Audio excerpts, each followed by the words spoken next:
You're listening to Potty Mouth Radio, the home of movies, music, television, and comedy. We watch a thing. We watch a thing. Hello, everybody, and welcome back to We Watched a Thing with Billy and Dave. How are you, my friend? I am exceedingly good. How are you? I'm good. You boffin. You've been inventing technology. You're like Elon Musk without the fascism.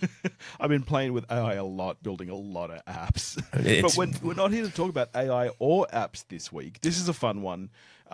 We were not sure what to do for a top 10, and you threw out rom-coms. Is there any reason in particular that you thought this would be fun? I threw out a few things, and you picked that. Don't try and make me look like the softie. No, I find rom-coms a fascinating genre because it's even more so than sort of our pet love genres like horror and sci-fi and stuff. It's the least respected genre almost in film, and much like pop music, which you and I both love a good pop music track, when done well, it's just as artistically worthy as any other genre, and I think it's unloved. Other than, I mean, Wayne Aruzu being the natural exception for whom this is the greatest genre of all time. But I think, I thought, let's give it some love. Yeah, nice. Well, before we get into it, is there anything else that you've watched lately that you want to touch on? I've not been which is hence the reason we're doing a countdown. I've not made it to the cinema for much longer than makes me comfortable. But I have been watching quite a bit of TV and... Any rom-coms? Not really. Although, no, I'll give a shout out. I mean, the new series of the new season of From has dropped, which is one of the best things on TV. You're not up to date, or have you even started? I haven't seen any of it. Okay, you're fucking useless. But for everyone else out there who's been eagerly awaiting this, so far from what I've seen, still really good. I'm enjoying that immensely. Elle Fanning, who we love dearly. We love Elle Fanning. She's fine. Oh, fuck off. I need Jason on here to talk about her pack and ham sandwiches or whatever, however he phrased it at the time. She's great. She's got a new series called Margot's Got Money Troubles, I think. Yeah. Where she's a young mother with a newborn who is single, needs money, and turns to OnlyFans. And it is fantastic. It is so good.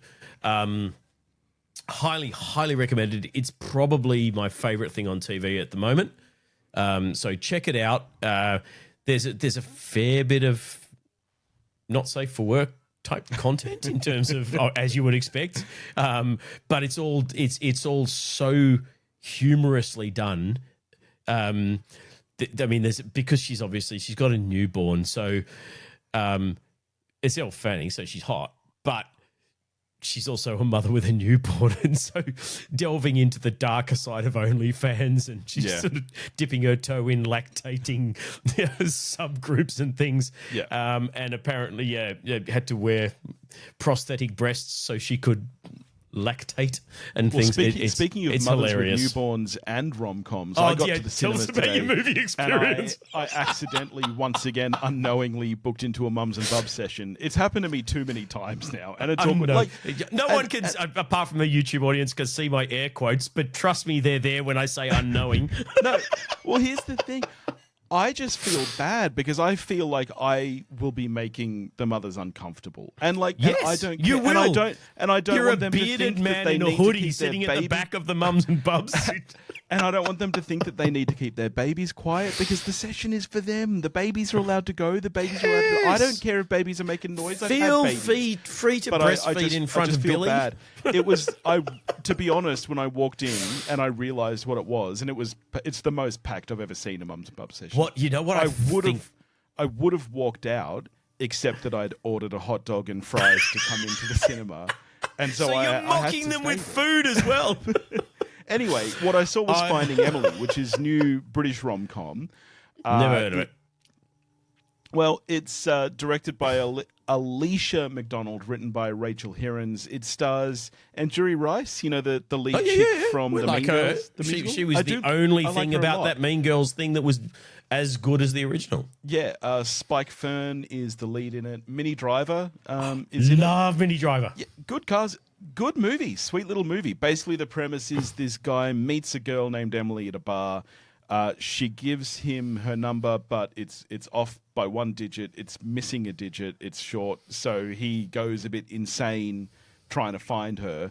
And Andrew Rice plays this psychology student who decides to manipulate this guy to use him for her thesis, which is about how love makes people insane. And so she encourages him. Does she end up being the one he actually... It's a rom-com, Dave. It's a rom-com. I don't want to give spoilers, but you know where it's going the moment the movie starts. Halfway through that description, I thought you were going to say she wrote her number in a book and then...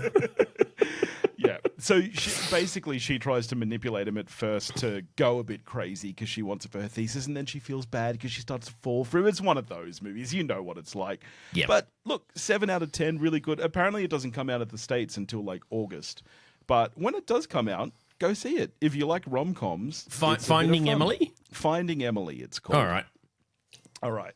Well, how about we get into our rom-coms list? This was a really tricky one when we decided this was the brief because, and you and I had a bit of a discussion. What is a rom-com? Yeah. How funny does it need to be? How romantic does it need to be? It's not as simple as, is it a romantic film that has jokes? Because that's not a rom-com. This is where I probably fucked up, and I think that you're going to argue with some of my picks. Because, you know, firstly, I like a grim movie. A lot of my movies are unrequited and do not end up with a happy couple. There better not be any fucking Zooey Deschanel in your list. There is not. Good, because she's terrible. Says fucking Elle Fanning, obsessed. Wow. Anyway, Elle Fanning is a good actress. So look, a lot of my movies, I think that you'll say, well, they're not funny enough, or like, sure, they're romantic. They don't need to be funny. See, that's the thing. A rom-com doesn't need gags.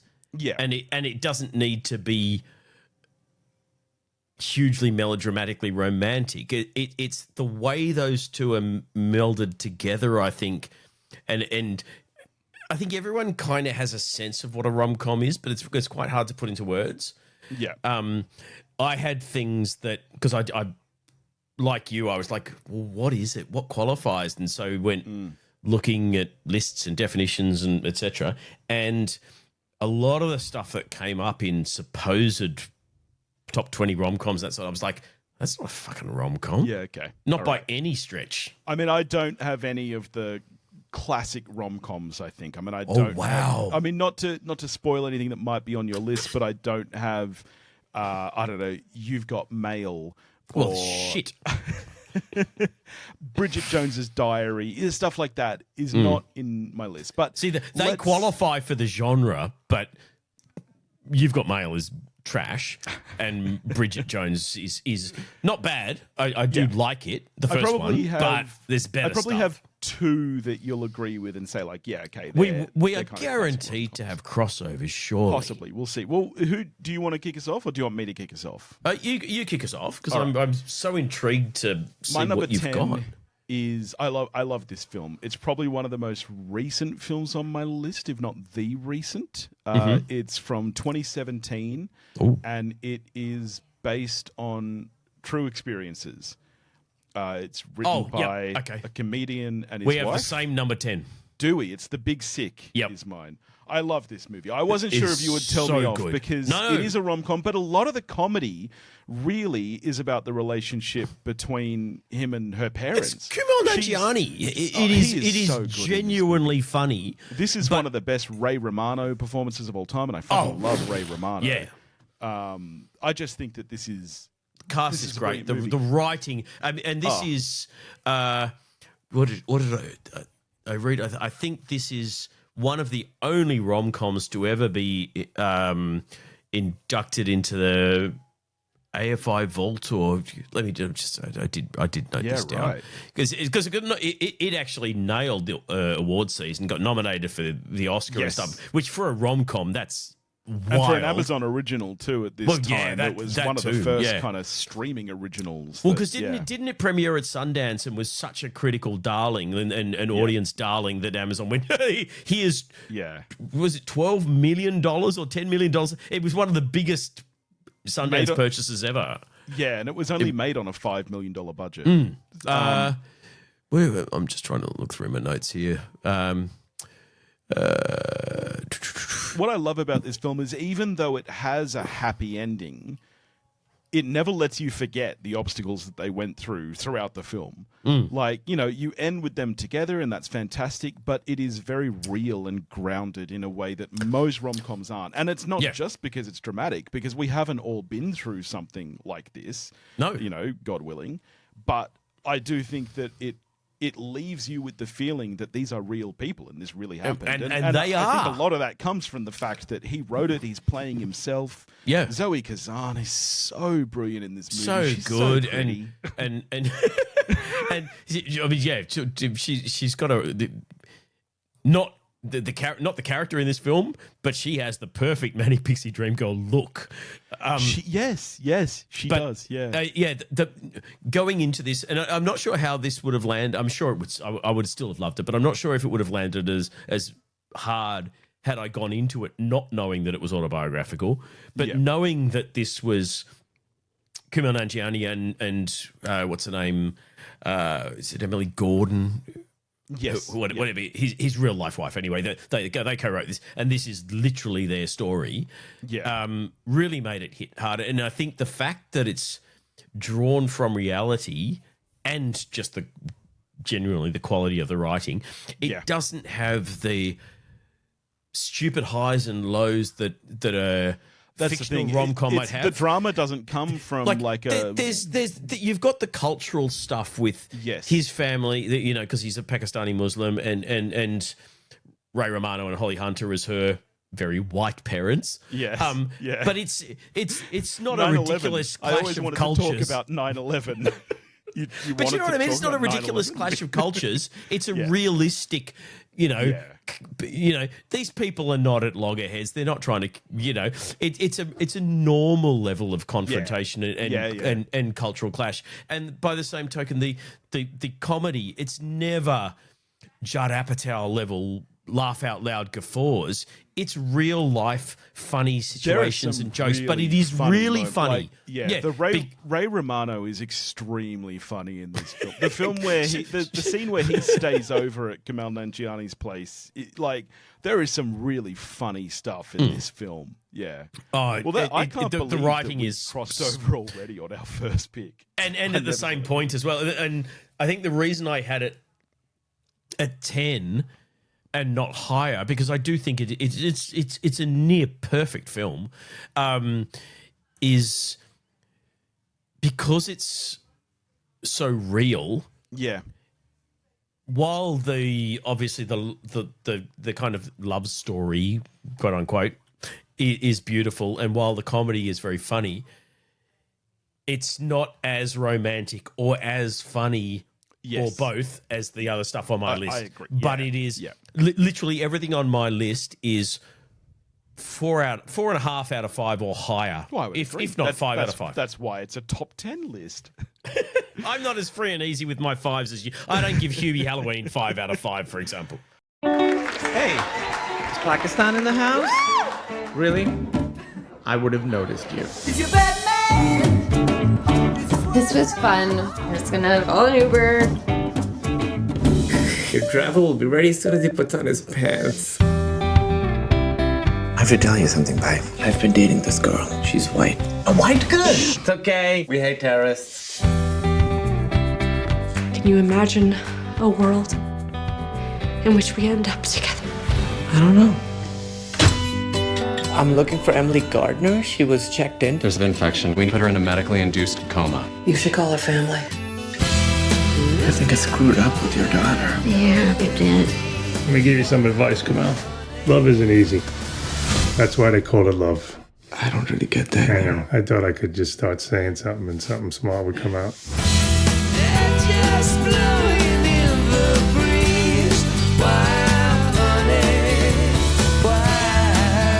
This is Zubeda. For your files? Your X-Files? That's your favorite show, huh?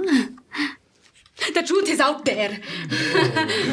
All right. Well, let's keep cracking then. I'll go on to my straight number back to you. 9. Yep. And this is actually one of the ones that I wondered might have been crossover. So I guess we'll see if the crossover Wow. train Okay. continues already. My number 9 is Crazy Stupid Love. No, not on my list. Okay.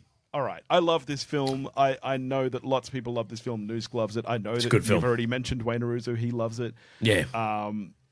This is probably apart from one other on my list, this is the most typical rom-com. This fits the brief to a T. This is very much it's a crowd pleaser. There's nothing overly hard in it.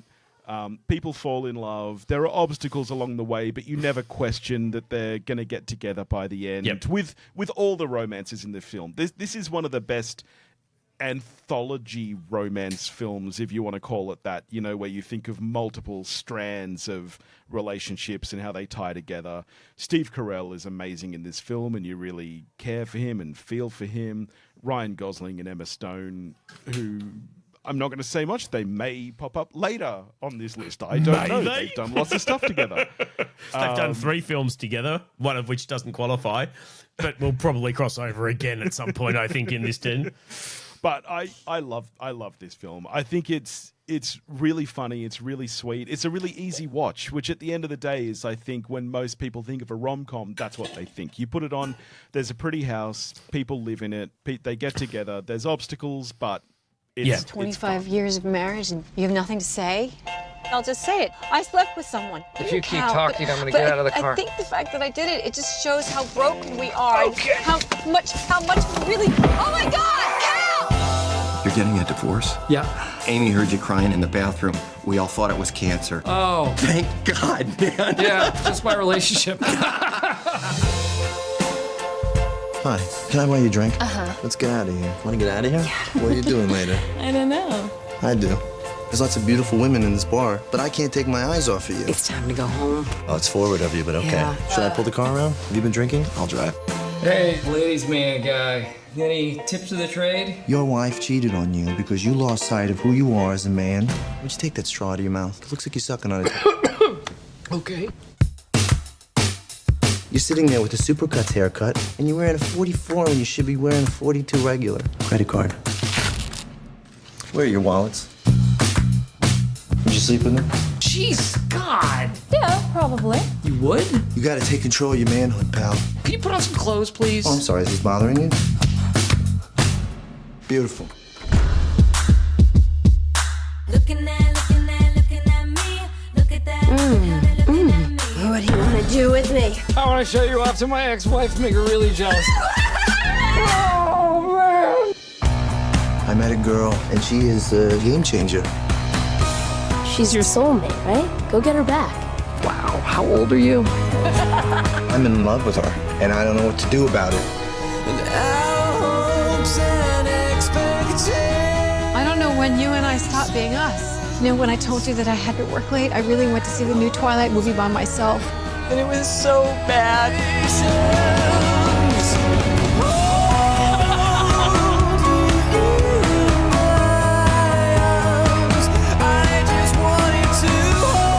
should have fought for you.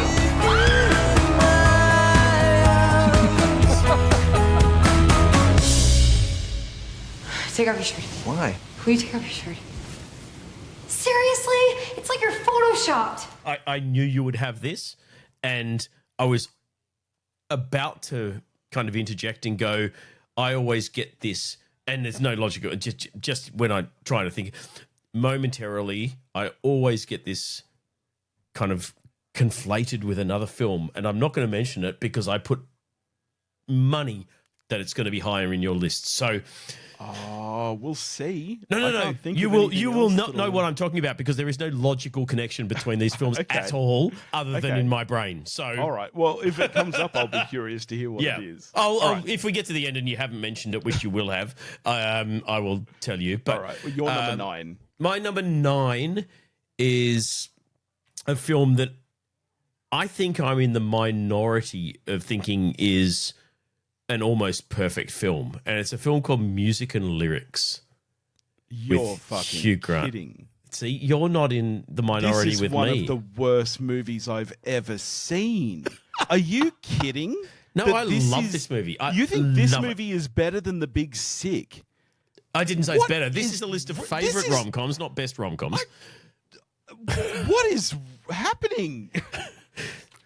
Music and what is the average score of this piece of I shit? This don't care. This This is literally one of the worst movies I've ever seen, Dave. But How is that possible? You tell us about it. You tell us about it. Okay, so we kick off with the greatest parody of the 1980s ever created in that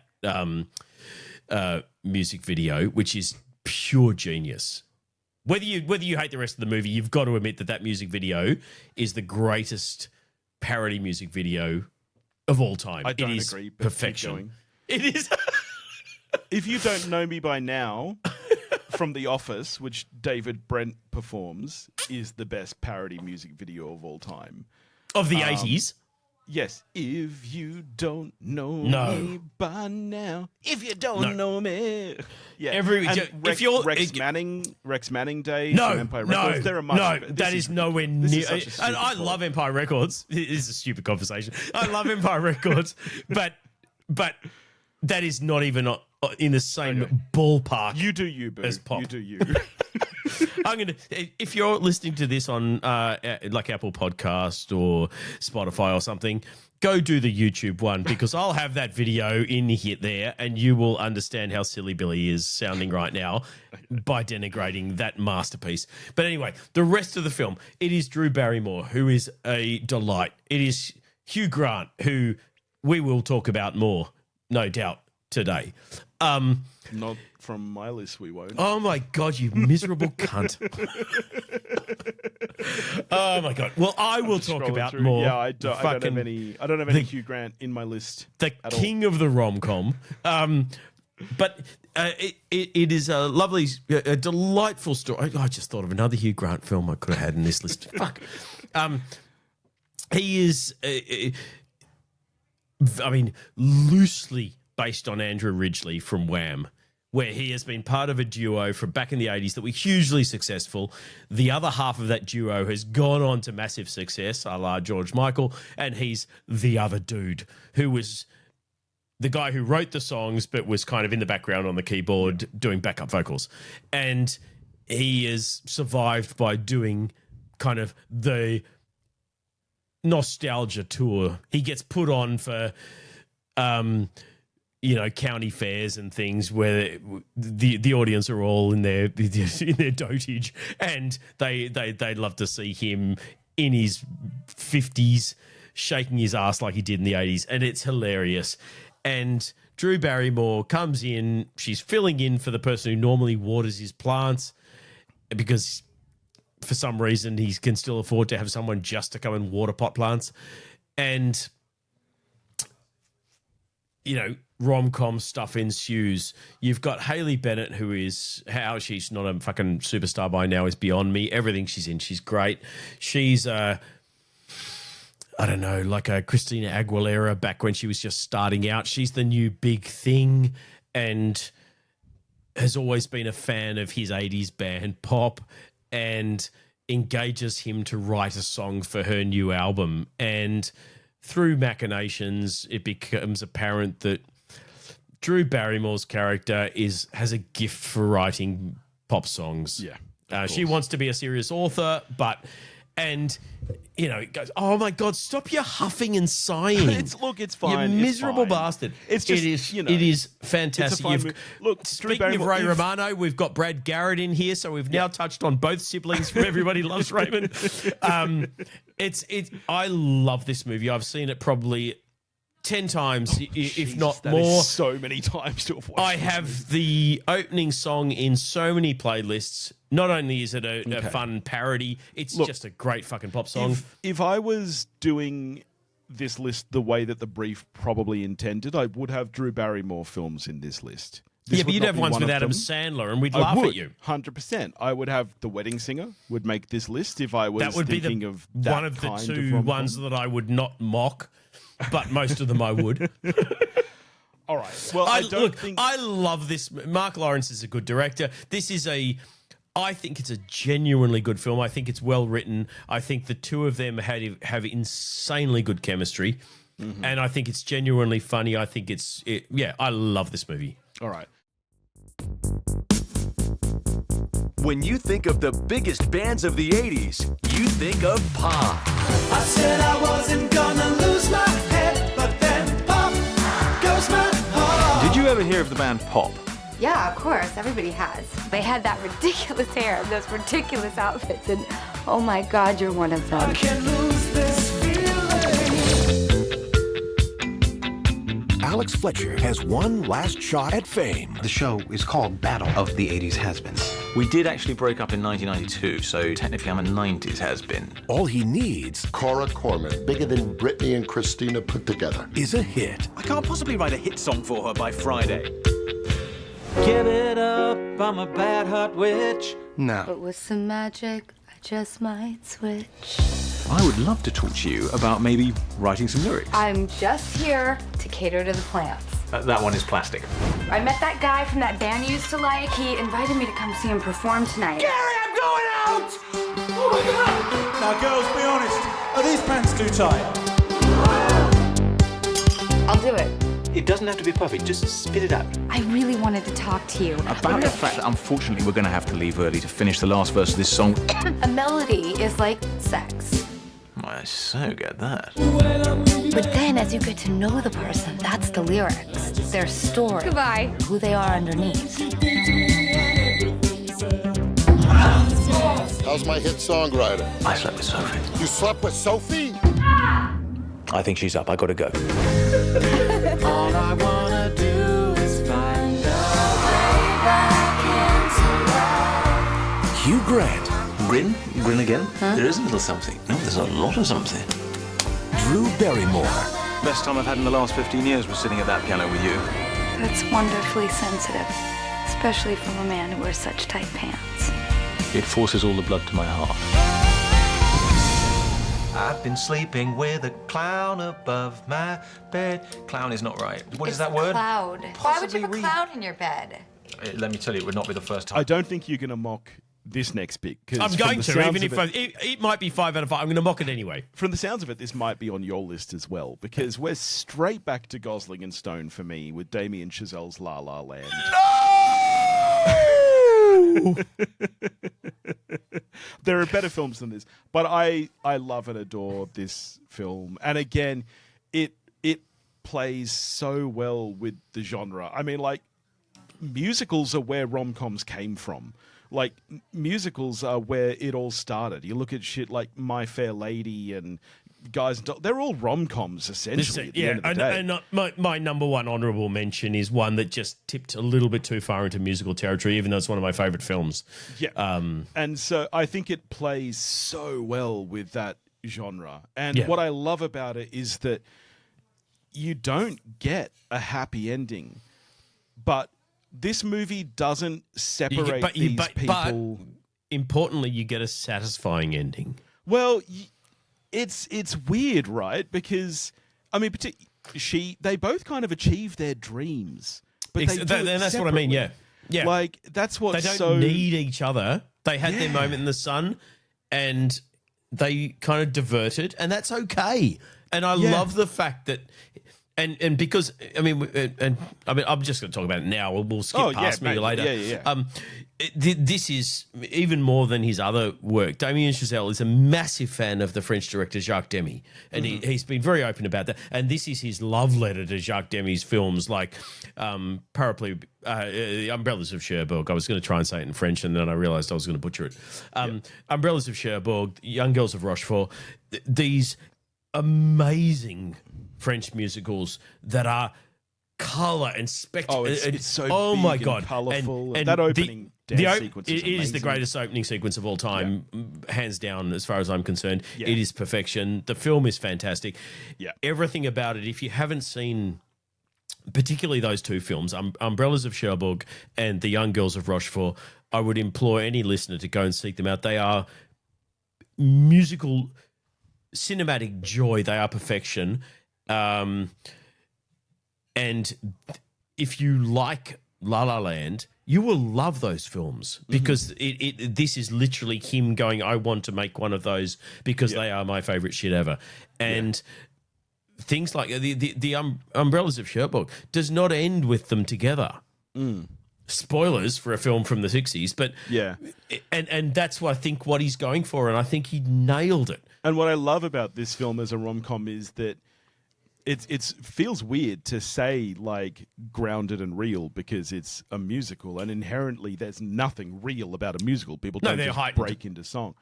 But what I love about it is that the film does not kind of manifest problems between these two. This isn't one of those movies where things pull them apart and there's all this stuff that happens to them. They're pulled apart by themselves and by what they want, essentially, which is kind of what, like you say, you end satisfied but aching at the same time because these two are perfect together, and there's no reason. And if you've seen Crazy Stupid Love and Gangster Squad, you know that they should be together.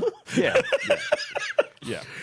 mean, it's a phenomenal film, and Chazelle masterfully weaves in more comedy than you would expect for this film. Like the scenes where he's doing his 80s cover band stuff, and it's really funny. And then the overarching sort of story is kind of more dramatic. It's a really, and fuck Moonlight. This was the best film of that year. Yeah, okay. 2 options. You either follow my rules or follow my rules. Capiche? Thank you. I can do it a different way. No, that's fine. Thank you very much.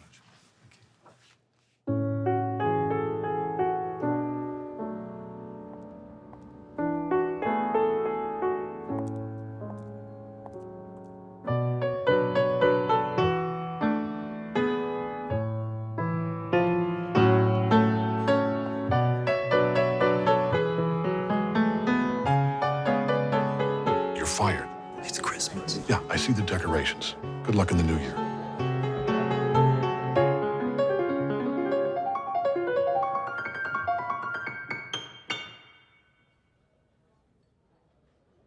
I just heard you play, and I wanted...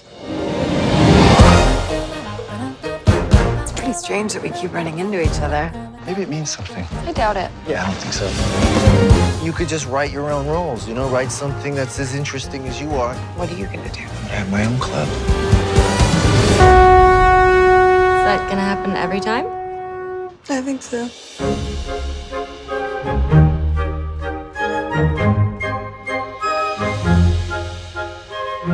How are you going to be a revolutionary if you're such a traditionalist? You're holding on to the past, but jazz is about the future.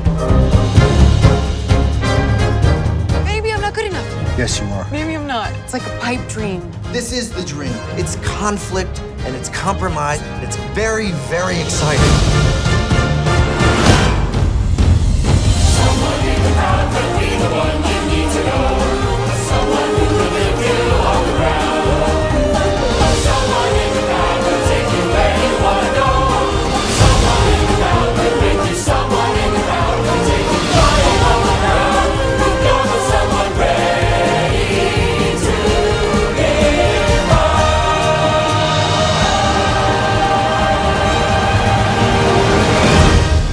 All right, so you're number 8. My number 8, and more Hugh Grant. I do apologize. I know this is going to hurt you, but he's the king of this shit. He's a genuinely good actor. We know that from things like Heretic and even Dungeons and Dragons. But where he really shines is in this kind of slightly darker, more cynical rom-com. So this is where I've got Mike Newell's 4 Weddings and a Funeral. Yeah, okay. I knew this would be on your list, and this is one of those great when you think of classic rom-coms. It's up there with one that I will have on my list that you'll agree with. Yep. But yeah, I mean, not arguing with the pick at all. I mean, Richard Curtis written. No one in personal opinion, obviously, but no one writes this stuff better than Richard Curtis. like most of his stuff, it's not all funny and frothy. There's some genuine pathos, there's some genuine sorrow in there, and that makes the rest of it kind of carry its weight more. Yeah. So you start off with one of the funniest openings, in my opinion, of any film, where Hugh Grant's character and I'm going to say Marmalade Atkins, and that's going to mean nothing to anyone apart from maybe 2 people in the world. But anyone that watched Marmalade Atkins on British television back in the late 80s or whatever the fuck it was will know who I mean. Waking up, they're late to attend a wedding, and the dialogue for the first probably 5 minutes of this film is nothing but the word fuck said over and over by both of them with different intonations, and it is genius. And then you go on, you've got a dream cast, Kristen Scott Thomas, Andy McDowell, actually acting for the first time ever, because she's fucking terrible as an actress. Green card aside, she's a terrible actress and always has been. Great.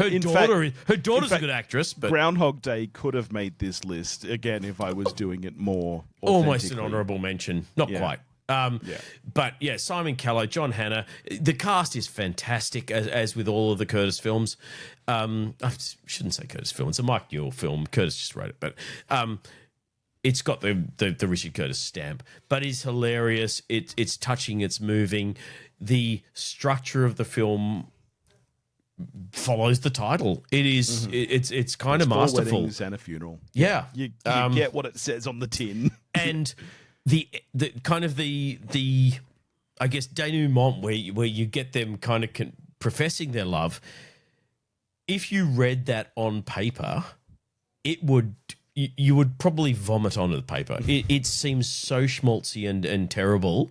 But I guess that's the genius of that. That's why there's only one Richard Curtis, that he knows that once that translates to screen, is it raining? I didn't even notice. Doesn't make you throw up in the cinema. It makes you go, oh. Yeah, no, fantastic film. Nice. There are 1 or 2 things you need for a successful wedding. Tact. So, John, how's that gorgeous girlfriend of yours? She's no longer my girlfriend. Ah, dear.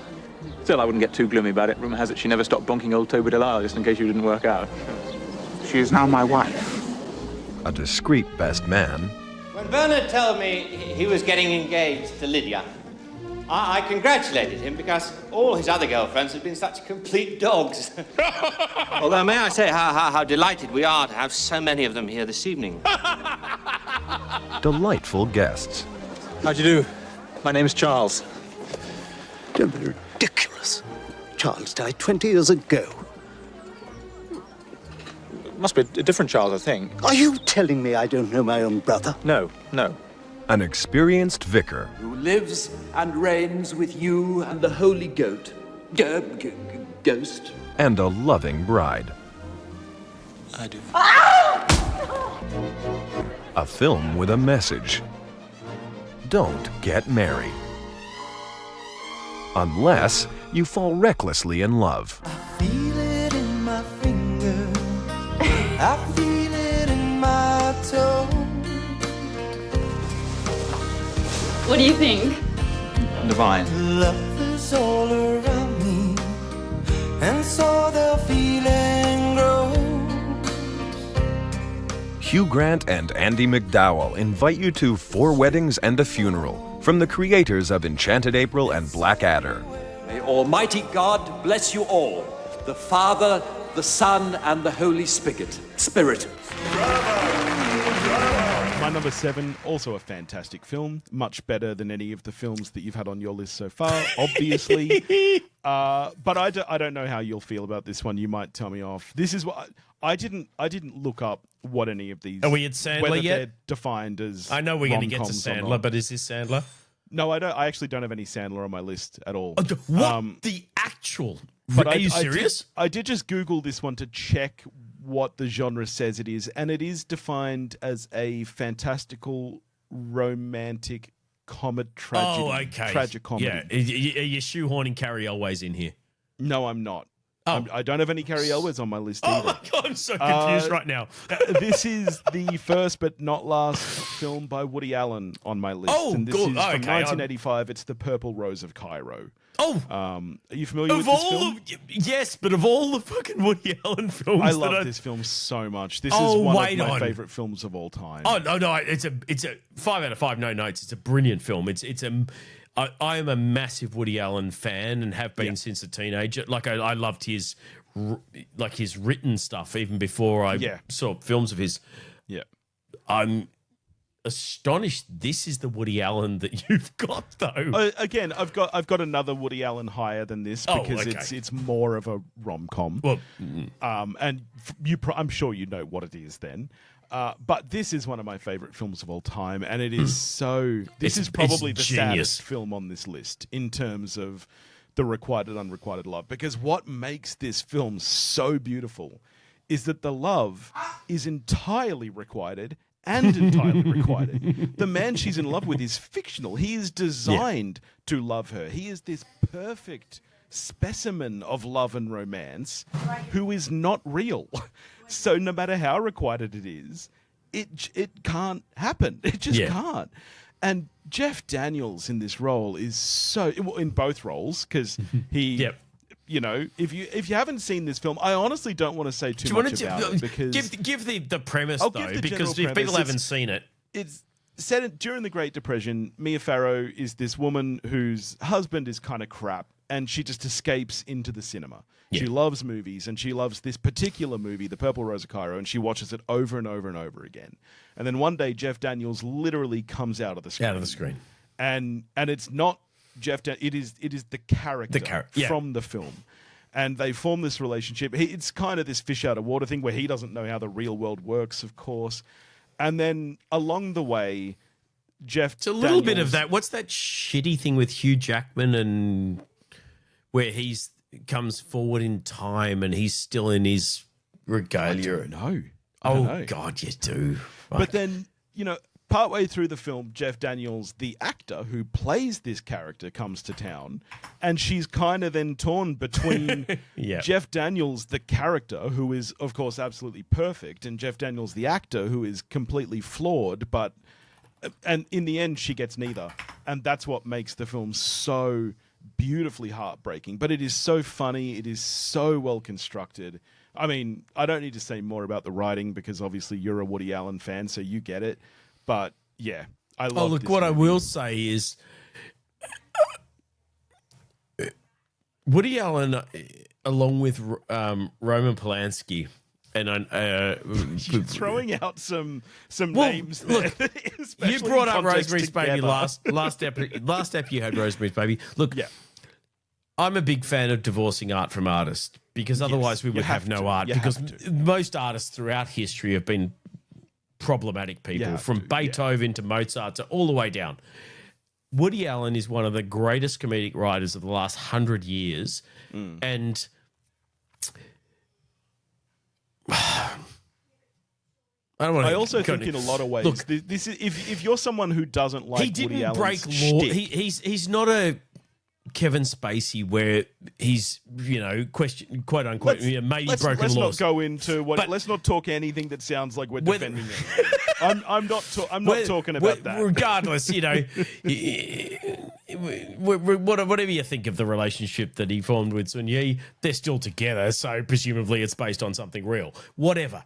It doesn't matter, and it really has no bearing on his talents as a writer. No. And he is one of the best writers of this sort of thing. All I'll say too is if you're one of those people who doesn't like Woody Allen's shtick, which I completely understand, which might make you not like some of his other films. I can't this is watch the least films kind of Woody Allen film in terms of that. Well, yeah, because he's not starring in it. That's right.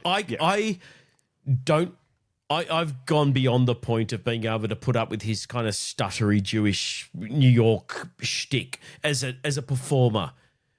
I find it intensely irritating. You're going to mention one of them, and I have no problems with it. It's a 5 out of 5 film, but I can't watch that anymore. And there are some fantastic films like Manhattan Murder Mystery and things that I just want. I don't want to watch them anymore because he irritates me. I get it. But the stuff he's not in, like Wimbledon, like Midnight in Paris, are some of my favorite films. They are fantastic. He is such a talented writer of dialogue, and he is such a masterful creator of premise that no one else would come up with. No one else would think of the concept of Purple Rose of Cairo. No one else would think of the premise of Midnight in Paris or of Zelig or of Sleeper. And they're all so different from one another. This is I didn't even think of this. And it's great pick. Great pick. All right. I'm voting for you.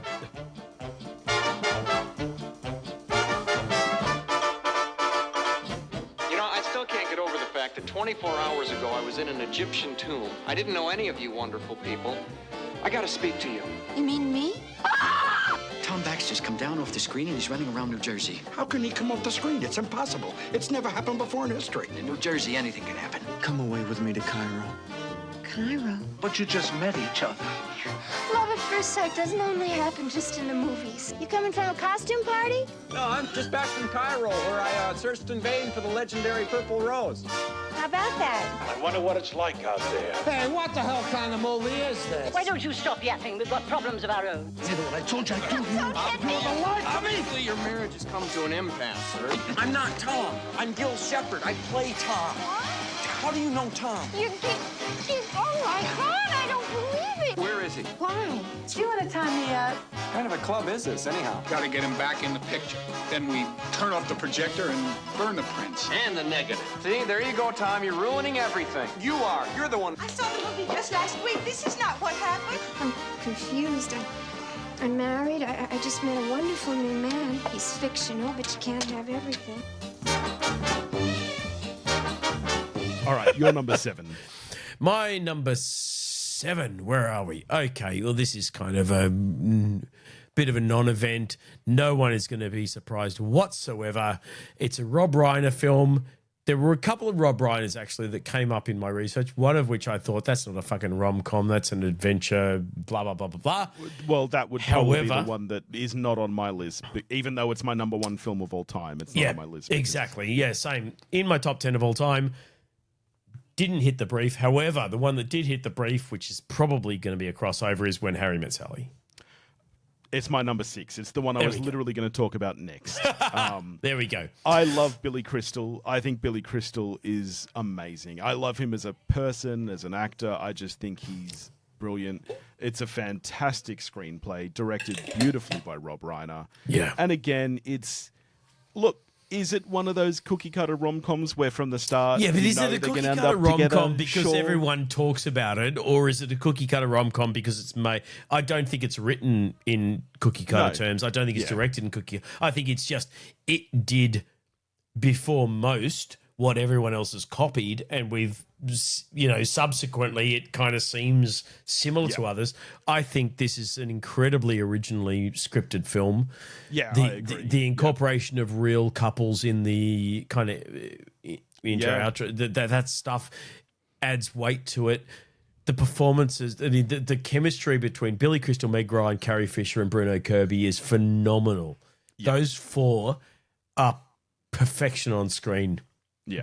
Particularly when they're together. I mean, I think Bruno Kirby and Carrie Fisher are kind of underrated in this film because everyone focuses on the leads, but I think they make the film really because they are the counterpoint. They reinforce the characters of our primary couple, but they also sort of, this is going to sound wanky, but they also sort of hold a mirror up to each of them.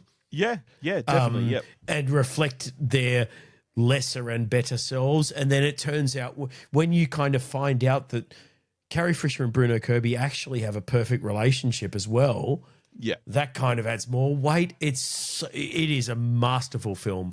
And it balances the comedy and the romance extremely well. It's a very funny film. It's very sweet. And again, the obstacles between them aren't just like materialized. the obstacle really is that these two are perfect, but they don't want to be. Yeah, that's a really good way of putting it. She almost doesn't want to like him, even though he does. He doesn't want to, because they both have preconceived notions. Yes, he thinks he's a certain person. She thinks she's a certain person. That's exactly right. And in reality, they aren't. They aren't these conceived notions. They're just people. Yeah, and it turns out they're people who kind of work together. Men and women can't be friends because no man can be friends with a woman that he finds attractive. He always wants to have sex with her. So you're saying that a man can be friends with a woman he finds unattractive? No, you pretty much want to nail him too. Grape? No, I don't like to eat between meals.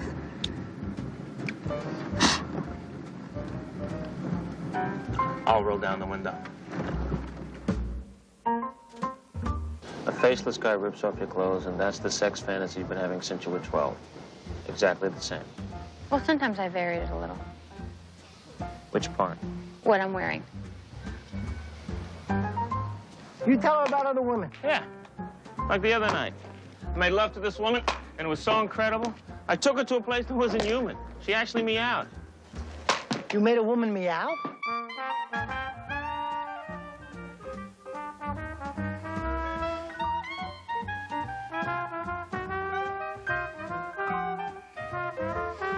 Are you comfortable? Sure. I need to talk. What happened? What's the matter? Harry came over last I went night. over to Sally's last night. Because I was upset that Joe was getting married. And one thing led to another. And before I knew it, we were kissing, To make and a long then story short, we did it. They dated. You're challenging, I'm difficult. I'm too structured. I'm completely closed off. but in a good way. And I'm gonna be 40. When? Someday. In 8 years. It's not the same for men. Charlie Chaplin had babies when he was 73. Yeah, but he was too old to pick them up. How Nora Ephron went from writing this to writing the schmaltzy shit that came later that neither of us hopefully have in our lists is beyond me, because this is a whip smart script. Yeah, it is really, really good. Yeah, well, it's my number 6, so we're directly back to you for your number. Straight 6. back to me. Scroll up. Well, this is number 6 is where I had La La Land, my friends. So, okay, I'm gonna handball straight back to you. Ryan Gosling, Emma Stone, J.K. Simmons, fucking fantastic. All right. My number 5 is look, I was going to say one of my favorite films, so I don't need to say that anymore. I mean, like everything on this list from here on out is a very, very, very good film. This is no different. It's my favorite film from Cameron Crowe, a director and writer who I quite like. My favorite, probably not my favorite, but one of my favorite Cusack performances. It's Say Anything from 1989. Oh, wow. Going way back. One of the happiest endings on my list. Some iconic, him holding the boombox up, playing Peter Gabriel. I gave her my heart. She gave me a pen. Some of the comedy is so strong. The scene where Cusack is talking to her father, and he's like, I don't want to make anything, build anything. He's going on and on about, I don't want to manufacture anything sold or sold anything that's manufactured.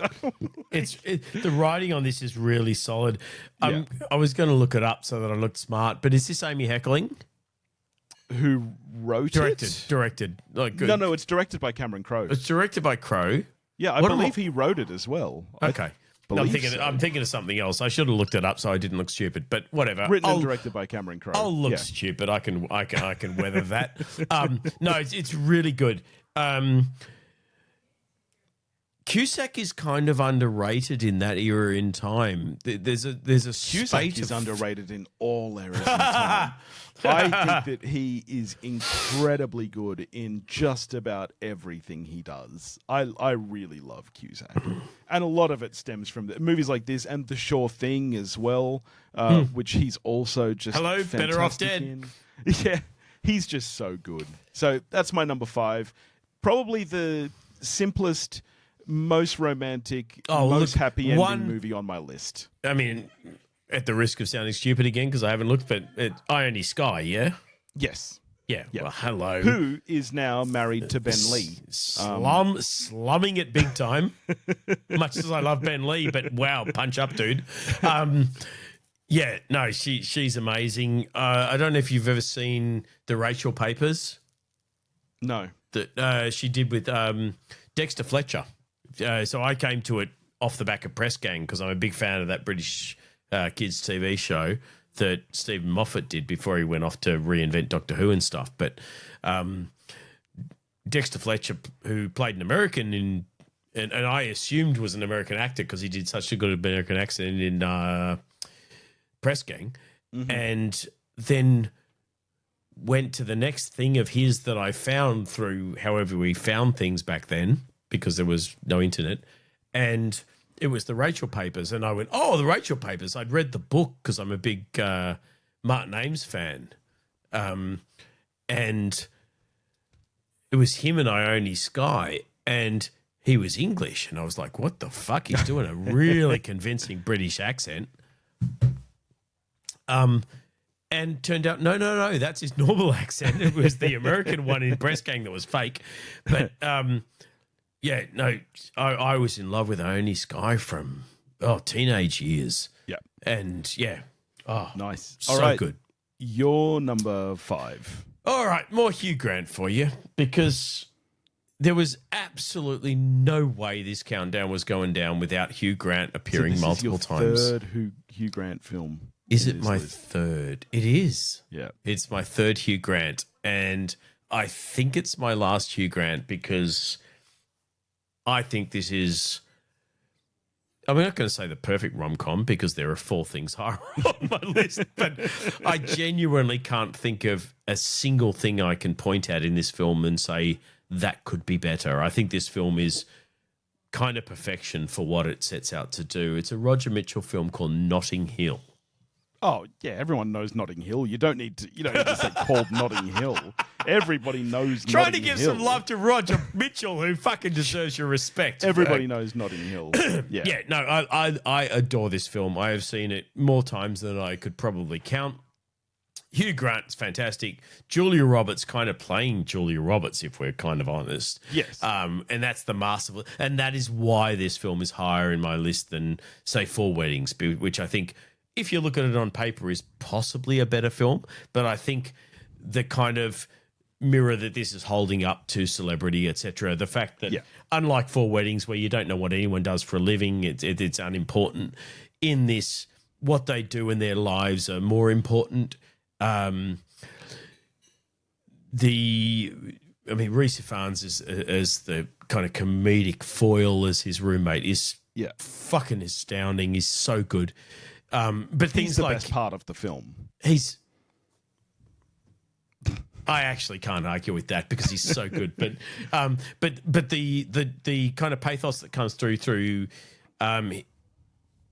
is it his friend or his sister? Fuck, can't remember now. But who has been recently disabled in a car accident, and the beauty of the relationship between her and Tim McInnery as her husband.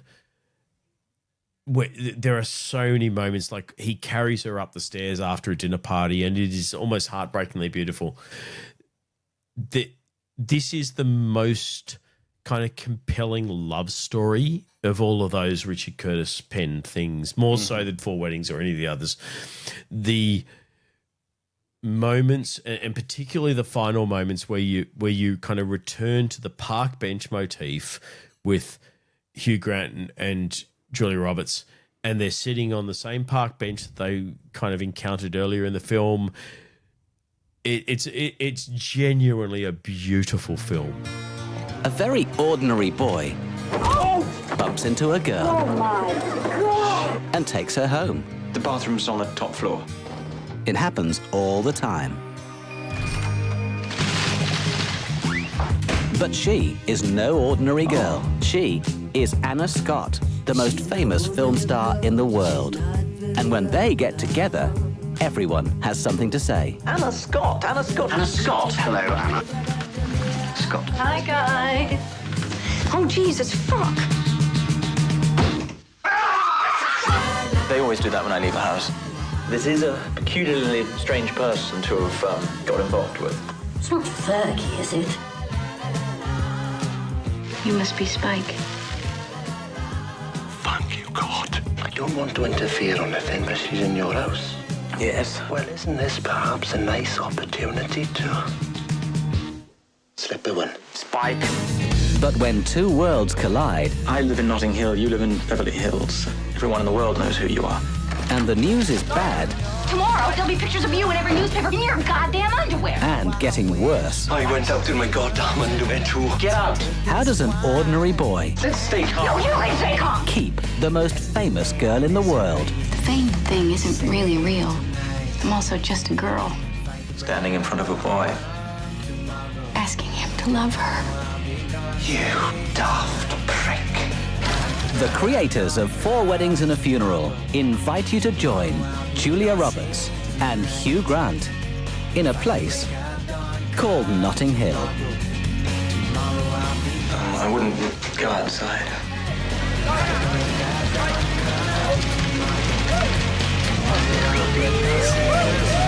It's fine. Yeah, it's a fine movie. Fuck you. It's not a genuinely beautiful film like my number 4. All right? 'Cause Bring it my on. number I look 4 forward to shitting on it. You won't shit on it. You'll love this I movie. will. I don't care if it's my And favourite movie of all time. I'm going to shit on it. It's part of a trilogy. And Garbage. It's utter garbage. Linklater works- sucks. Fuck off. And it works in 2 contexts. It works as part of the trilogy, but to be honest, it almost works better in isolation with the ending, because obviously it's not the best in the trilogy. The sequels retroactively kind of tell you what happens at the end. And what makes this movie so good is that you don't know what happens at the end, and it is before sunrise. And what makes this movie so good and so perfect for this list is that this movie, there you go. See, Before I shit on it, I do own the trilogy. Here's the thing about this movie. This is almost the purest expression of a rom-com in like its true form.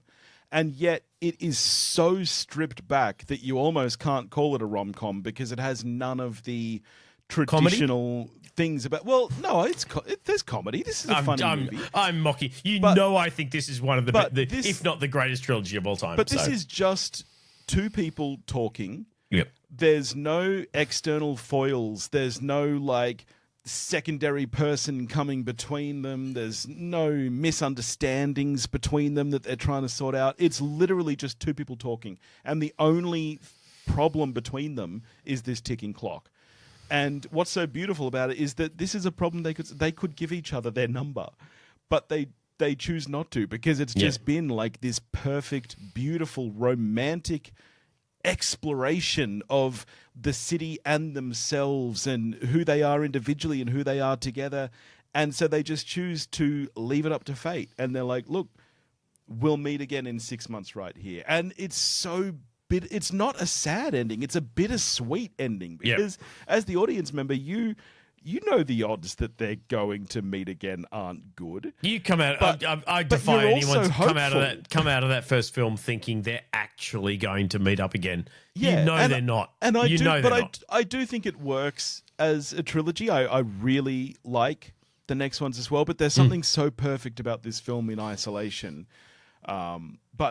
This is one of the greatest films of all time. Linklater is a genius. Ethan Hawke and Julie Delpy are so good, and of course went on to contribute to the writing and everything of the other films, because they know these characters so well. Because it's literally just them talking. And I adore it. So, all right, I have an admittedly insane idea, but if I don't ask you this, it's just gonna haunt me the rest of my life. I have no idea what your situation is, but I feel like we have some kind of connection, right? Yeah, me too. Great. So listen, here's the deal. This is what we should do. You should get off the train with me here in Vienna and come check out the town. We just got into Vienna today, and we're looking for something fun to do. Sprechen Sie English? Yeah, of course, yeah. Do you speak German for a change? Now I'm gonna call my best friend in Paris, who I'm supposed to have lunch with in 8 hours. Okay? Okay. Ring, ring. Pick up the phone. Hello? I don't think I'm gonna be able to make it for lunch today, I'm sorry. I met a guy on the train and I got off with him in Vienna. We're still there. Are you crazy? Probably.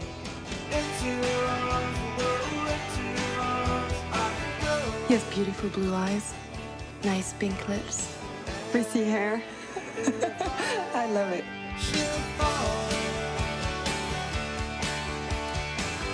I like to feel his eyes on me when I look away.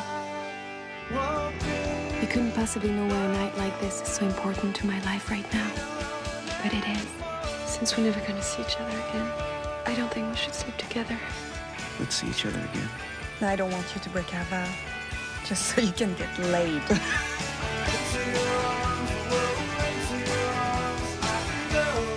Men are lucky we don't bite off their head after mating. Certain insects do that, you know, like spiders and stuff. We at least let you live. There you go. That's my number 4, and we're back to you. Yeah, 100%. Yeah, no, like fantastic film. You know, Topher and I both think the last one is the best one, but it's but the last one would not fit this list. No, exactly. All of them are fantastic. I've loved Linklater since Slacker. Slacker is an underseen masterpiece. He is a fantastic, underappreciated filmmaker. This trilogy is arguably the most perfect trilogy of all time. Maybe up with, I don't know, maybe Krzysztof Kieslowski's Three Colors. I can't think of another trilogy off the top of my head that hasn't kind of fallen off a cliff in the last episode or whatever. But no, good pick. I didn't include it, not because it's not fantastic, but because I didn't think it was a rom-com. But I'm 100% not. Like I said, I have my next one. I think you'll say is a rom-com. My 2 and 1, I think you'll. Oh look, I don't think you'll mock them because I think you'll like the movies, but I think you'll tell me they don't belong on this. Look, list. don't feel bad. Arguably, you have just spoken about the best film that we're going to talk about today. So, all right, your number 4, except for my number 4, which is a very polarizing film. A lot of people think it's an absolute masterpiece and one of the greatest love stories of all time. A lot of people think it's gross and they hate it and they think it's shit. And I'm talking about Hal Ashby's Harold and Maude. Oh, okay. I am obviously in the former camp. I think this is an absolutely phenomenal film. I think it's brilliantly written. I think it's so bold. For those that aren't familiar, it concerns a young guy played by Bud Cort who is sort of death obsessed, and I guess what in the early 70s would have been, you know, their equivalent of an emo or a goth or whatever. Yeah. He stages fake suicides to freak his parents out, which is the hilarious opening we get to the film, is him staging a suicide that freaks his mother out, and it's not real. All of that is kind of leading to the fact that he's lost. He has nothing to cling to in life, and he encounters Ruth Gordon's character Maude, who is this octogenarian who is over brimming with life. So you've got this young guy who doesn't see any value in the world. You've got this older lady who is towards her twilight years, but is so full of life. And the two of them coming together is the most beautiful thing I think I've ever seen in a film. The entire soundtrack is original songs from Cat Stevens, who, when we get to our greatest folk singers of all time, is going to be my fucking number 1 because he 100% is. So the maybe soundtrack, 2 or 3 for me. Fuck you, you're so broken. But the soundtrack is phenomenal. The chemistry between these two, and on paper, I get it. It doesn't work. You've got a guy who's barely 20. You've got a woman who's in her 80s. How that's a love story, that sounds gross, but it's not. This movie is beautiful. It is so beautiful. And the thing that kind of puts the perfect spin on it is, and spoilers, if you want to watch this film, and I implore you to, and you don't want to know what happens at the end of it, just tune out for 30 seconds. I'll quickly, touch on this stuff. But 3, 2, 1. Maude has decided to end her life at 80. She's had a phenomenal life. She's lived everything she wants to live. She doesn't want to slowly decline and in health. She wants to end it on a high note. And she wants Harold to kind of come along with that and support her, and how that plays out is kind of what takes this to the next level. It's so bold and brave. Hal Ashby, underrated director. This Marty, so this would be so easy to get the tone of this film wrong because it's difficult subject matter, but he nails it. This movie is a 5 out of 5 masterpiece. Nice. Well, if you want to sing out, sing out. And if you want to be free, be free.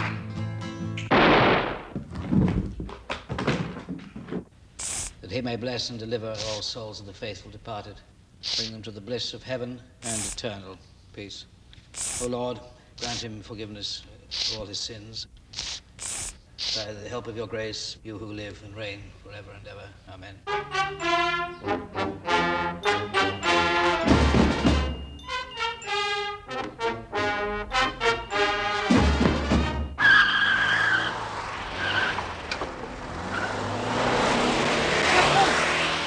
She took my car.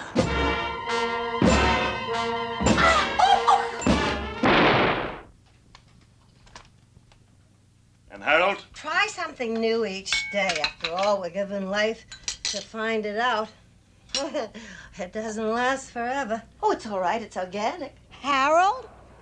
Mort? Did I tell you I'll be 80 on Saturday? This is definitely a new experience for me.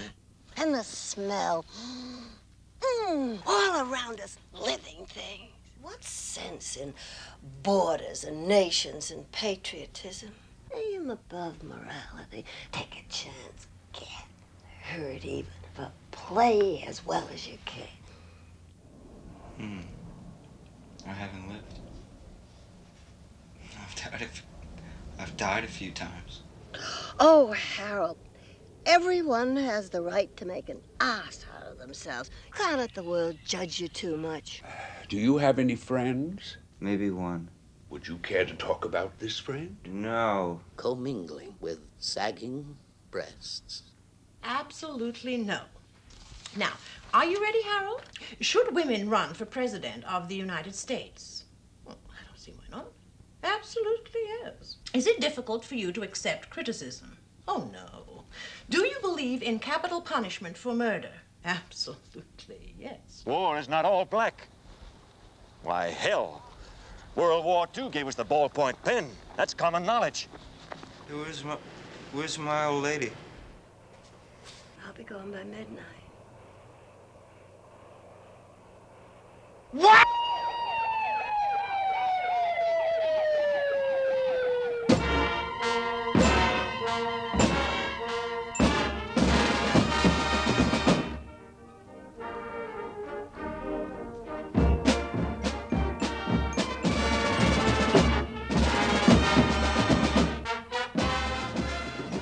Oh, it's all right. It's organic.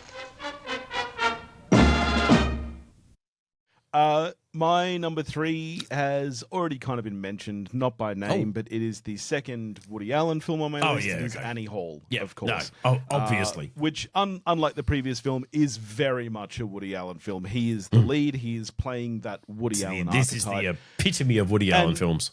What you were saying about finding him annoying is almost the point of this film. And that's because this that's- one lands more so than some of the others because him being an annoying dick is it's kind of intrinsic.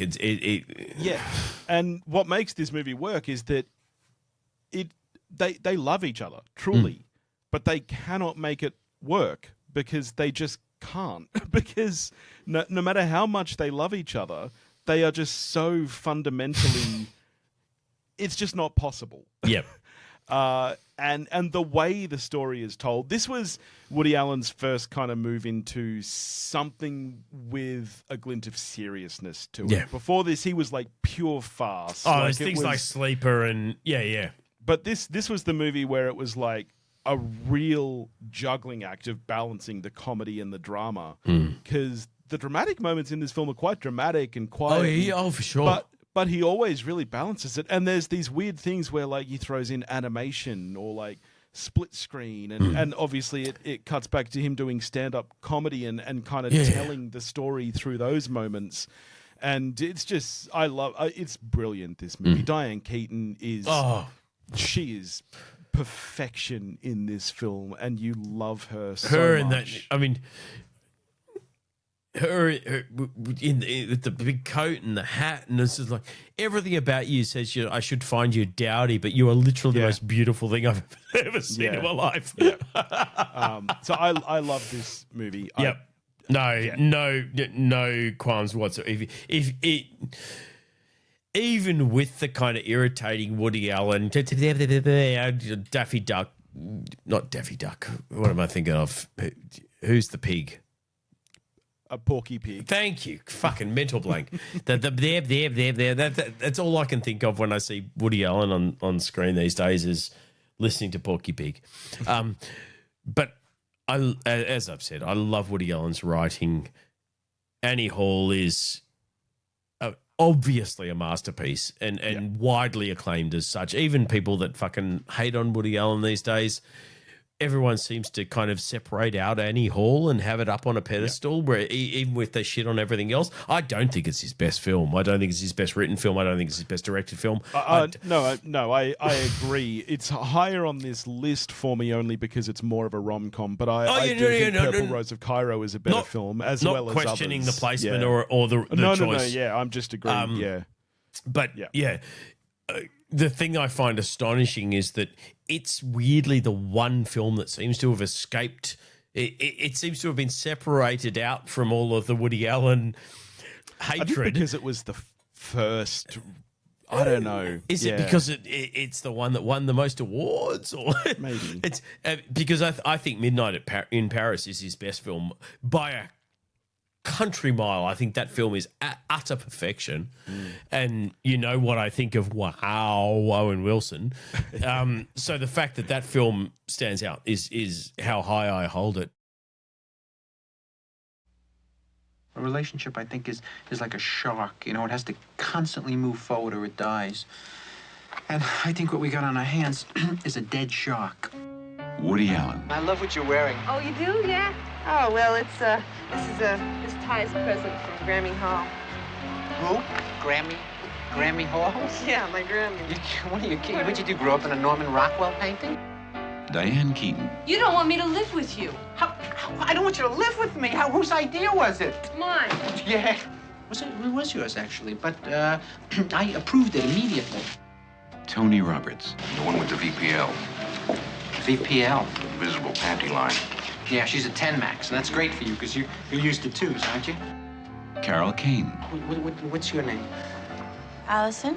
You're like New York Jewish left-wing liberal intellectual, Central Park West, Brandeis University with the socialist summer camps, and their father with the Ben Shahn drawings, right? And they're really, strike-oriented kind of. Stop me before I make a complete imbecile of myself.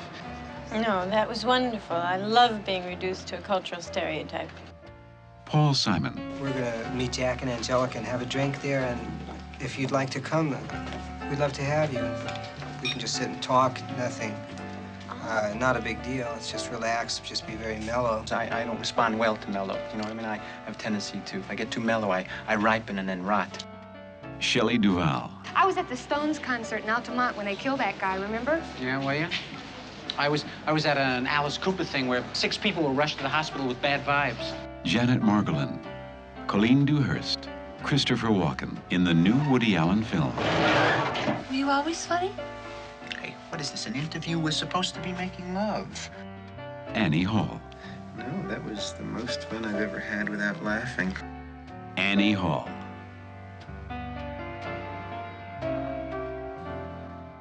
Number 3, foreign film. I don't know if I'm assuming this hasn't made your list because we're kind of in the tight end now. My number 3 is Amelie. Not on my list. I do like Amelie, but it's been too long since I've seen it for me to genuinely put it in my list. That's probably what tipped it because I watched it only 2 weeks ago, I think, something like that. I remember really, really liking this film, but it's just been too long for me to have any honesty about putting it on a list like this. So it's weirdly, I love Genet. I love Delicatessen, City of Children. You know, it's a very. I like any director who's got a really unique style, regardless of what it is. If they have their own stamp on things, I'm going to like them for that, even if I don't like the other stuff. I love the style of his films, and I think this is kind of the pinnacle. So where Delicatessen, City of Lost Children, etc., had that style, the subject matter and everything else kind of kept them niche and cult, whereas Amelie it's essentially a rom-com, obviously, or it wouldn't be in my list. But it still has his signature kind of quirky, weird style, which makes it such a singular thing. Audrey Tautou is just gorgeous. She's just fantastic. I was astonished to find out it hadn't been even written for her with her. It was initially intended to be an English language film with Emily Watson. As it was written for Emily Watson. She was caught up with, I don't know, fucking Gosford Park or some other stuff that she was doing. And so he had to pivot, and he went, okay. And he just saw Audrey Tautou on a poster of something and went, she'll do. It's like, this is the most perfect casting in cinema history. How is this? You saw some chick on a poster, but it's perfect. The quirkiness of it is fantastic. As I said, we just watched it a couple of weeks ago. I watched it with Leah and Aiden, and it's just,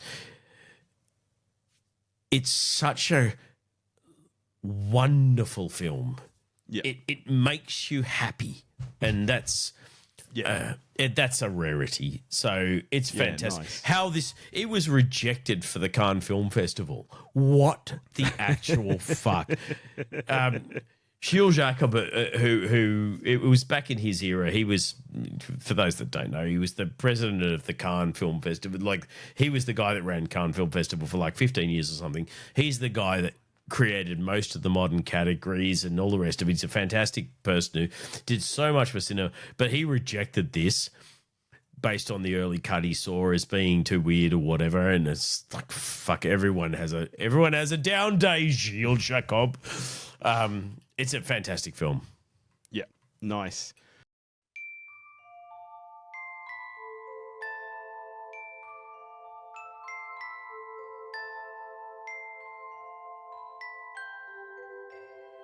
This is Amelie. With the discovery of a simple childhood treasure, she begins a quest to fix other people's lives. And perhaps her own as well.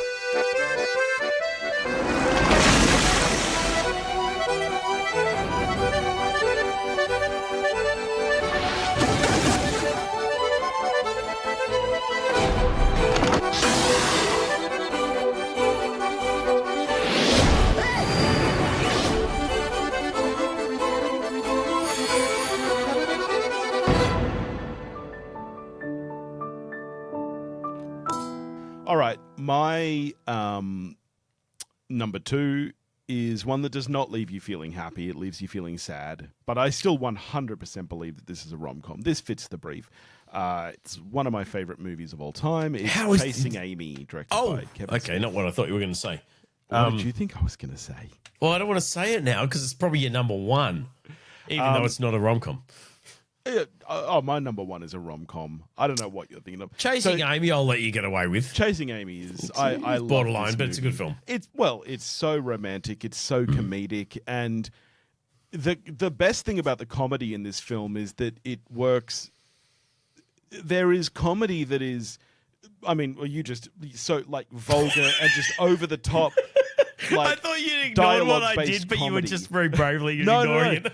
Like there is a lot of comedy in this film that is just laugh out loud funny, and then there are moments that are that kind of cringe comedy where you're like, oh my god, what is happening and why are you doing this? Because the only obstacle between these two, really, at the end of the day, is fragile masculinity. Like, and that's it.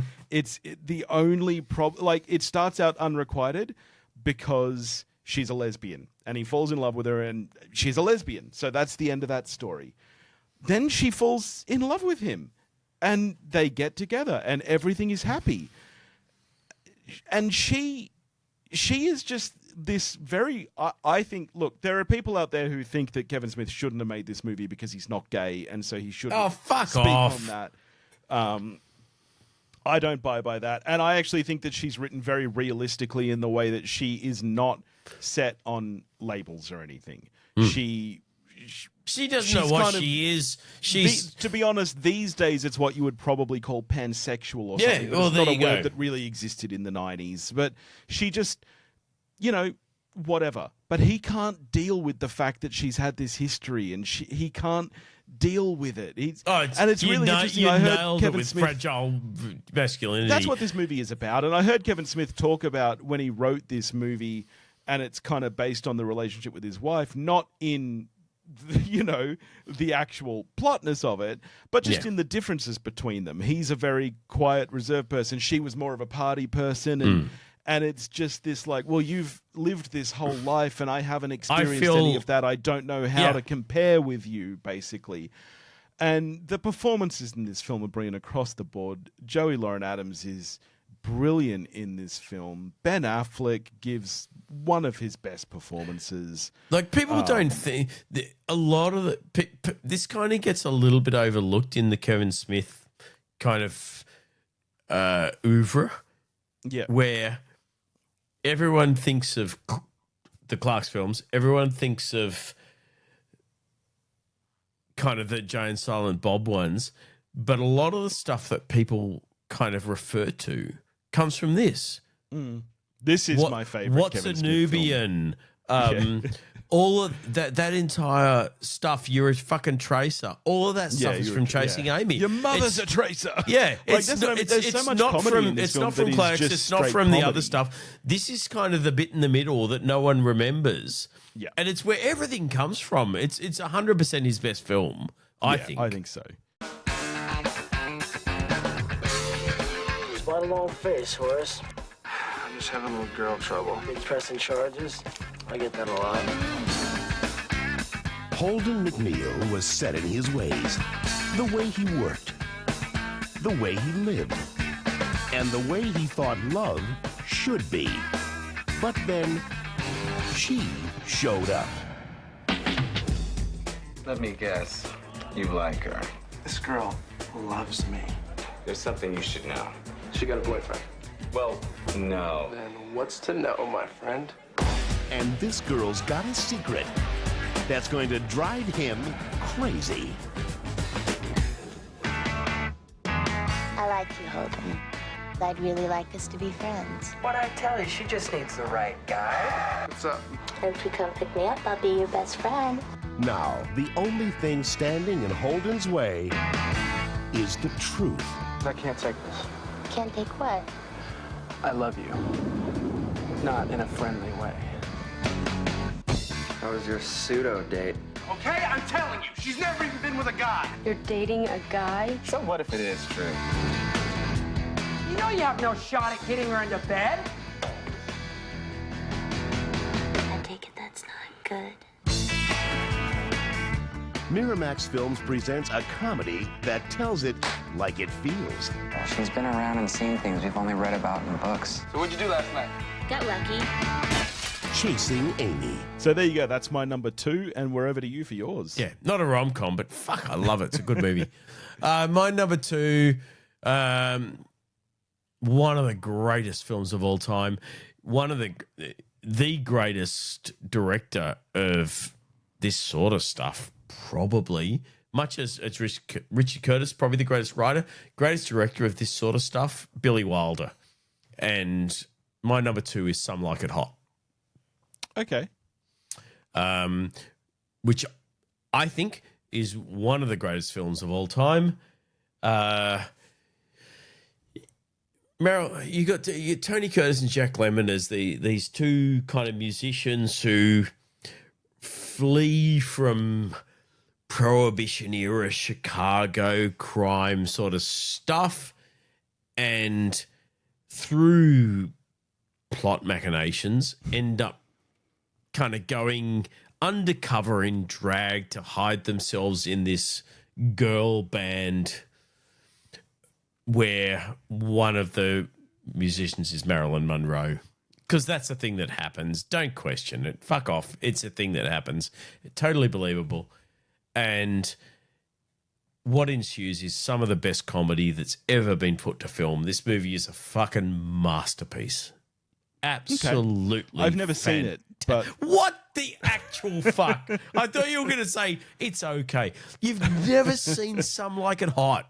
No, never. How? I just haven't. I haven't gotten around to it. There's too much stuff to watch. Oh my God. This is the movie that got, I mean, it's probably apocryphal, but apparently this is the movie that gave us the quote from Tony Curtis that kissing Marilyn Monroe was like kissing Hitler. This movie's fantastic. It's serious. You've got to watch it, Billy. Come on. I will. I promise I will. My number one is literally one of the greatest movies ever made, regardless of genre. Whether or not you say this fits the brief, I really don't care, because it does.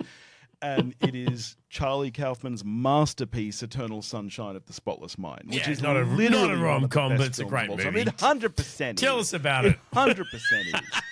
And people forget that this film, there's multiple relationships going on here. Like, obviously, Joel and Clementine is the main pull through this movie and the kind of sci-fi scaffolding around that.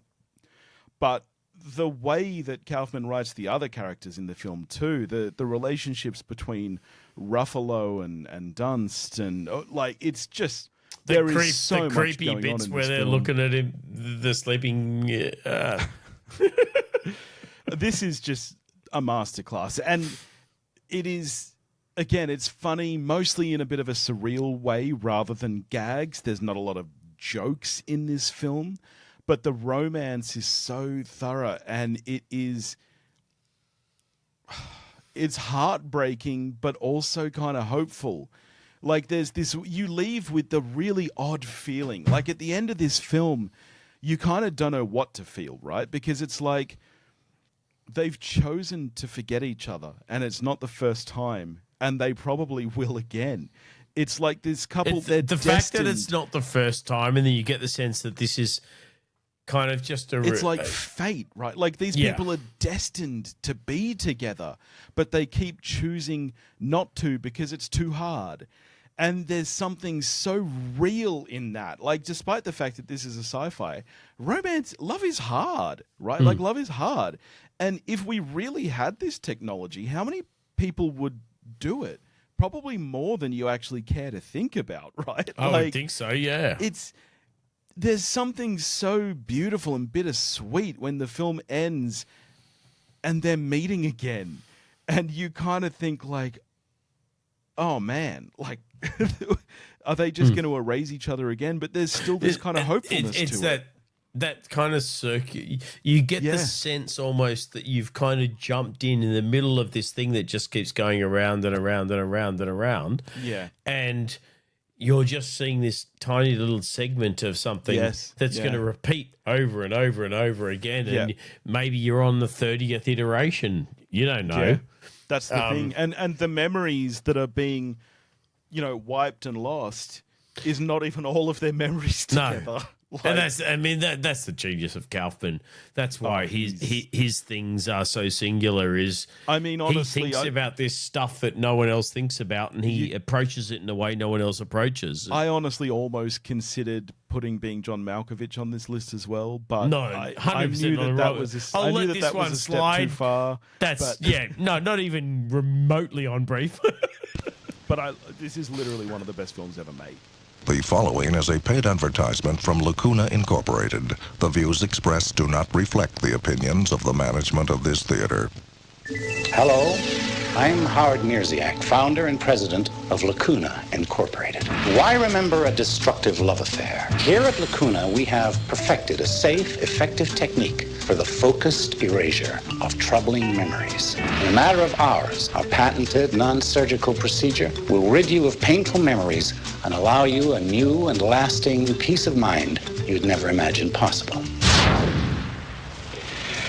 This is a hoax, right? I assure you, no. Is there any risk of brain damage? It's on a par with a night of heavy drinking. Nothing you'll miss.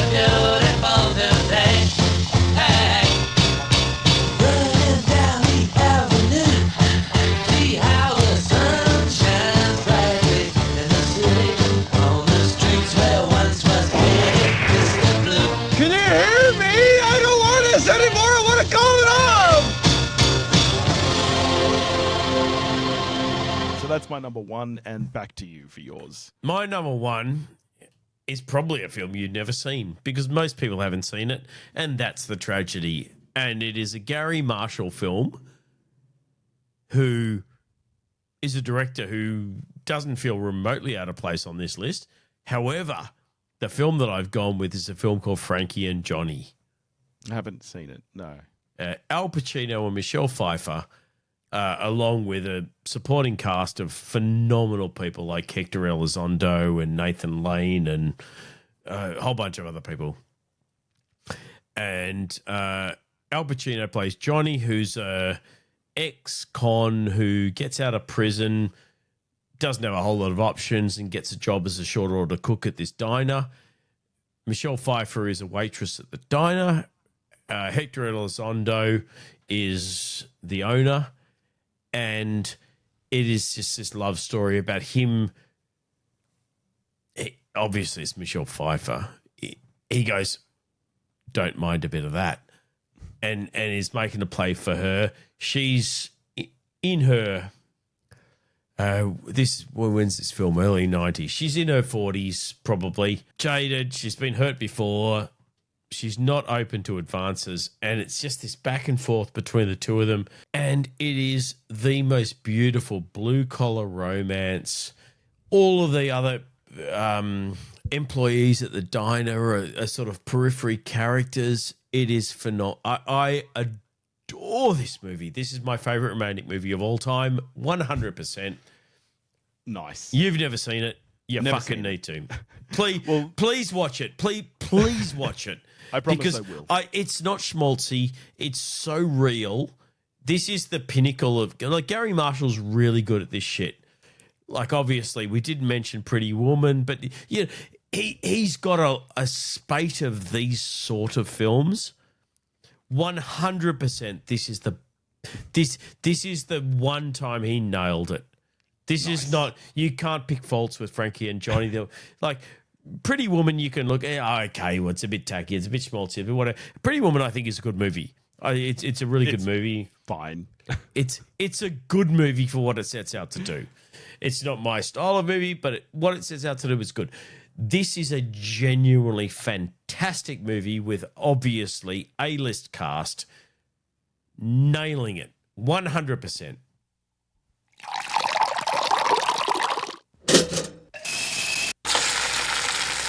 The professor just stuck his hand up my skirt again. Okay.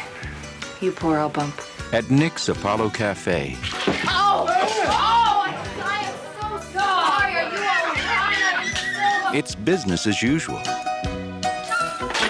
Thank you. I need scrambled with bacon, 2 easy overs with sausage, and a Belgian waffle. I feel good. But somewhere between the hamburgers and the hash browns. Look at this guy, he's a hot dog. I feel good. A cook with a hunger for life. Thy head is full of quarrel, like an egg is full of meat. William Shakespeare, Romeo and Juliet. Fell for a waitress. I'm asking you out with me tonight on a date. Just asked her out. Who's lost her taste for romance. I want to go out with you, that's all. No. N-O. Frankie? Johnny? Ooh, I just got goosebumps. Do you know that song? Frankie and Johnny! I'm going to back off, but I got to tell you something. Well, you know, I'd rather you didn't. I got a crush on you. Is that a life? Yeah, sure. Send out for a pizza, rent a film. That's dinner and a movie. And I don't have to deal with some jerk trying to put his tongue in my ear. I love the way you swing. I feel like you're too needy for me. Oh, come on. What does that? Well, it what means does I that just mean? feel like you want everything that I am. She really likes this guy. When it comes to the question of love, I'm okay. Are you okay? Personally, I think we should be married. I definitely want to have kids. Get out! some people won't take no for an answer. She's falling for me. What can I say? I'll handle him. Al Pacino, Michelle Pfeiffer, in a Gary Marshall film, Frankie and Johnny. We were a couple before we met. Frankie and Johnny, the song. Didn't they end up killing each other?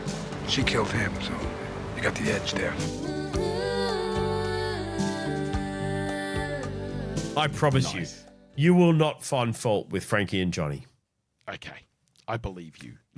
You don't, but you will, because we'll do a required viewing and I'll make you watch it. Well, that is it. There you have it. That is, what is that, like the 17 top rom-coms of all time? How many crossovers did we have? Anyway. Yeah, a couple, whatever. It's the best rom-coms of all time. You heard it right here, folks. Thank you 100%. for joining us. There's no listener feedback this week because we only decided we were doing this, yesterday or something. But next week we'll be back with something. Are there any new releases that I don't really care There's to so talk much about horror Mando shit and coming out, Grogu. but I'm just not. I can't get to it. I want to see Obsession. I want to see. I was really disappointed in Obsession. Exit 8 wasn't. I'm sorry, I Sam loved Exit Hurley, 8. but Exit 8 was fine. I loved Exit 8. Talk about a good movie. Yeah, it's fine. But maybe next week we'll do another countdown of some We'll kind. think of something. We'll talk about it. We'll try and give you a couple of days' notice. Yeah, And yeah. the way my editing's going, look, you'll know about all this before this episode comes out, so... Yeah, but in the meantime, if you want to get in touch with us, you can do that at pottymouthradio.com or pottymouthradio@gmail.com. Go join the Facebook listener community. If you're on YouTube, hit the like and subscribe. Otherwise, if you're on Spotify podcasts, I don't know if you're not already subscribed, do it. It'd be weird if you just downloaded this one episode. And tell your friends and leave a review and all that good stuff. And we love reviews. you. And we'll catch you next week. Yeah. Bye.